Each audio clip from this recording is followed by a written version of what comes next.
दोस्तों, वीडियो शुरू करने से पहले एक छोटी सी दरखास्त है।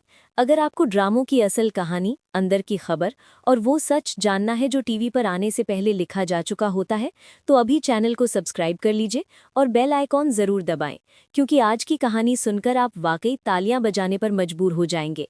दोस्तों, आज हम बात करने वाले हैं उस लम्हे की जिसने बड़े घर की छोटी बहू की कहानी हमेशा के लिए बदल दी।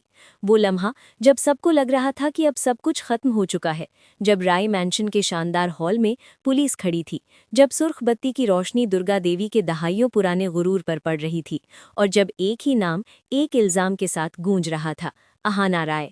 इंस्पेक्टर के हाथ में गिरफ्तारी का वारंट था। इल्जामात संगीन थे, करप्शन, धोखाधड़ी और नेपोटिज्म।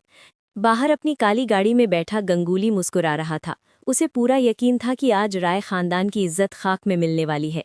लेकिन दोस्तों, असल कहानी तो घर के अंदर चल रही थी। दुर्गा देवी, जो कभी एक आवाज से पूरा घर हिला देती थी, आज पत्थर की तरह खामोश खड़ी थी। मिली, जो पहले ही जिंदगी की सबसे बड़ी टूट फूट से गुजर चुकी थी, पुलिस की वर्दी देखकर कांप रही थी।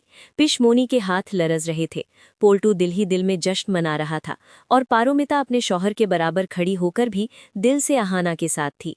चारुलता, नीता और पारोमिता, तीनों बहुएं एक दूसरे का हाथ थामे खड़ी थी। उनकी खामोशी चीख चीख कर कह रही थी कि अहाना गलत नहीं हो सकती। इसी लम्हे अर्जुन आगे बढ़ा और पुलिस के सामने दीवार बनकर खड़ा हो गया। वो बार बार एक ही बात कह रहा था, मेरी अहाना ऐसा नहीं कर सकती, ये सब झूठ है।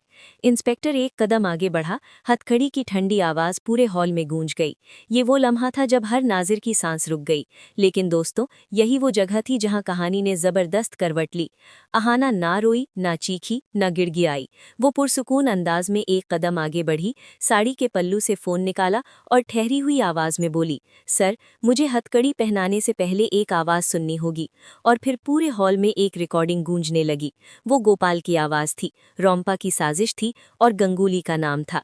रिकॉर्डिंग में साफ सुनाई देता है, अहाना को फंसा दो, दस्तखत जाली है, सारा इल्जाम उसी पर आएगा। दोस्तों, वो लम्हा ऐसा था जैसे वक्त थम गया हो।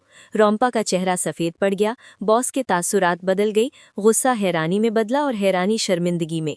बॉस ने इंस्पेक्टर को देखा और एक ही हुक्म दिया, रुको, वारंट अभी के अभी फाड़ दो, मुजरिम अहाना राय नहीं है। पूरा खानदान साकित रह गया। और फिर वो मंजर आया जो इस ड्रामे की तारीख बन गया। एक सीनियर अफसर सबके सामने अहाना के आगे हाथ जोड़कर कहता है, मुझे माफ़ कर दो अहाना, तुम सिर्फ एक अच्छी बहू नहीं बल्कि एक बेहतरीन अफसर हो। डिपार्टमेंट को तुम पर फख्र है। दोस्तों, जिस घर में बहुओं को हमेशा झुकना सिखाया जाता था, आज उसी घर में एक बड़ा अफसर बहू के सामने झुका था। रोम्पा गिरफ्तार हो जाती है, गंगूली के खिलाफ नॉन बेलेबल वारंट जारी हो जाता है, अर्जुन की आंखों में खुशी के आंसू होते हैं, मिली का हौसला वापस आ जाता है, और चारुलता, नीता और पारुमिता को महसूस होता है कि ये जीत सिर्फ अहाना की नहीं बल्कि हम सब की है। और दुर्गा देवी, वो कुछ नहीं कहती, बस अहाना को देखती रह जाती हैं। उस नज़र में नफरत नहीं होती, हैरानी होती है, और शायद थोड़ा सा एहतराम भी। दोस्तों, ये सिर्फ एक केस की जीत नहीं, ये एक नए दौर की शुरुआत है। आने वाले एपिसोड्स में अहाना पूरे प्रोजेक्ट की हेड बनेगी, और वो दिन भी आएगा जब दुर्गा देवी को अपनी ही बहू को मैडम कहना पड़ेगा। यही है बड़े घर की छोटी बहू की असल ताकत। आप क्या सोचते हैं?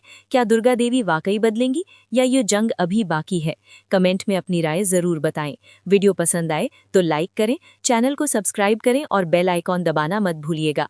मैं हूं आपकी आवाज। मिलते हैं अगले वीडियो में एक और बड़े धमाके के साथ।